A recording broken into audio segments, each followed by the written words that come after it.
വിശുദ്ധ മത്തായി അറിയിച്ച കർത്താവിശ്വംസികയുടെ സുവിശേഷം. നിയമത്തെയോ പ്രവാചകന്മാരെയോ അസാധുവാക്കാനാണ് ഞാൻ വന്നതെന്ന് നിങ്ങൾ വിചാരിക്കരുത്. അസാധുവാക്കാനല്ല, പൂർത്തിയാക്കാനാണ് ഞാൻ വന്നത്. ആകാശവും ഭൂമിയും കടന്നു പോകുന്നതുവരെ സമസ്തവും നിറവേറുവോളം നിയമത്തിൽ നിന്ന് വള്ളിയോ പുള്ളിയോ മാറുകയില്ലെന്ന് സത്യമായി ഞാൻ നിങ്ങളോട് പറയുന്നു. ഈ പ്രമാണങ്ങളിൽ ഏറ്റവും നിസ്സാരമായ ഒന്ന് ലംഘിക്കുകയോ ലംഘിക്കാൻ മറ്റുള്ളവരെ പഠിപ്പിക്കുകയോ ചെയ്യുന്നവൻ സ്വർഗരാജ്യത്തിൽ ചെറിയവനെന്ന് വിളിക്കപ്പെടും. എന്നാൽ അത് അനുസരിക്കുകയും പഠിപ്പിക്കുകയും ചെയ്യുന്നവൻ സ്വർഗരാജ്യത്തിൽ വലിയവനെന്ന് വിളിക്കപ്പെടും.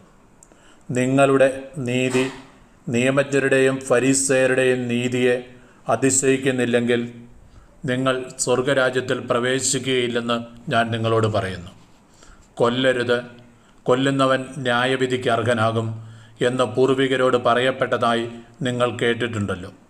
എന്നാൽ ഞാൻ നിങ്ങളോട് പറയുന്നു, സഹോദരനോട് കോപിക്കുന്നവൻ ന്യായവിധിക്ക് അർഹനാകും. സഹോദരനെ ഭോഷ എന്ന് വിളിക്കുന്നവൻ ന്യായാധിപ സംഘത്തിൻ്റെ മുമ്പിൽ നിൽക്കേണ്ടി വരും. വിഡ്ഢി എന്ന് വിളിക്കുന്നവനാകട്ടെ നരകാഗ്നിക്ക് ഇരയായിത്തീരും. നീ ബലിപീഠത്തിൽ കാഴ്ചയർപ്പിക്കുമ്പോൾ നിന്റെ സഹോദരന് നിന്നോട് എന്തെങ്കിലും വിരോധമുണ്ടെന്ന് അവിടെ വെച്ചോർത്താൽ കാഴ്ചവസ്തു അവിടെ ബലിപീഠത്തിന് മുൻപിൽ വച്ചിട്ട് പോയി സഹോദരനോട് രമ്യതപ്പെടുക, പിന്നെ വന്ന് കാഴ്ചയർപ്പിക്കുക. നീ പ്രതിയോഗിയോട് വഴിക്ക് വച്ച് തന്നെ വേഗം രമ്യതപ്പെട്ടുകൊള്ളുക. അല്ലെങ്കിൽ പ്രതിയോഗി നിന്നെ ന്യായാധിപൻ സേവകനും ഏൽപ്പിച്ചു കൊടുക്കും. അങ്ങനെ നീ കാരാഗ്രഹത്തിൽ അടയ്ക്കപ്പെടും. അവസാനത്തെ ചില്ലിക്കാശും കൊടുത്തു വീട്ടുമ്പോഴും നീ അവിടെ നിന്ന് പുറത്തു വരികയില്ലെന്ന് സത്യമായി ഞാൻ നിന്നോട് പറയുന്നു.